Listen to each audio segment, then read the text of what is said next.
एक किसान के पास एक बिगल सांड था। उसने कई पशु सींग मारकर घायल कर दिए। आखिर तंग आकर उसने सांड को जंगल की ओर खदेड़ दिया। सांड जिस जंगल में पहुंचा, वहां खूब हरी घास उगी थी। आजाद होने के बाद सांड के पास दो ही काम रह गए, खूब खाना, हुकारना तथा पैदों के तनों में सींग फंसाकर जोर लगाना। सांड पहले से भी अधिक मोटा हो गया।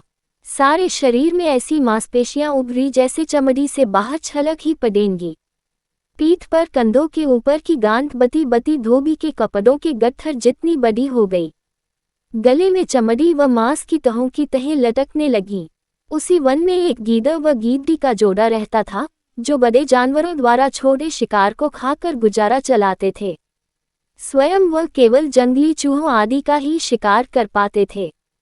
संयोग से एक दिन वह मतवाला सांड झूमता हुआ उधर ही आ निकला जिधर गीदड़ गीदड़ी रहते थे। गीदड़ी ने उस सांड को देखा तो उसकी आंखें फटी की फटी रह गईं। उसने आवाज देकर गीदड़ को बाहर बुलाया और बोली, देखो तो इसकी मांसपेशियां, इसका मांस खाने में कितना स्वादिष्ट होगा। आह, भगवान ने हमें क्या स्वादिष्ट तोहफा भेजा है। गीदड़ ने गीदड़ी को समझाया, सपने देखना छोड़ो, उसका मांस कितना ही चर्बीला और स्वादिष्ट हो, हमें क्या लेना।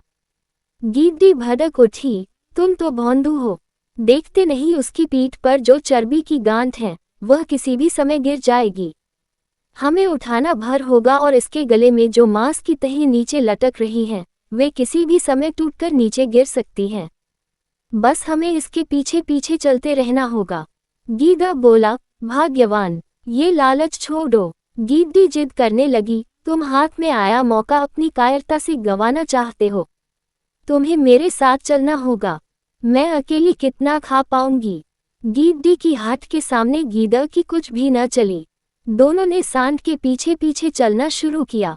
सांड के पीछे चलते चलते उन्हें कई दिन हो गए, पर सांड के शरीर से कुछ नहीं गिरा। गीदड़ ने बार बार गीदड़ी को समझाने की कोशिश की, गीदड़ी, घर चलते हैं, एक दो चूहे मारकर पेट की आग बुझाते हैं।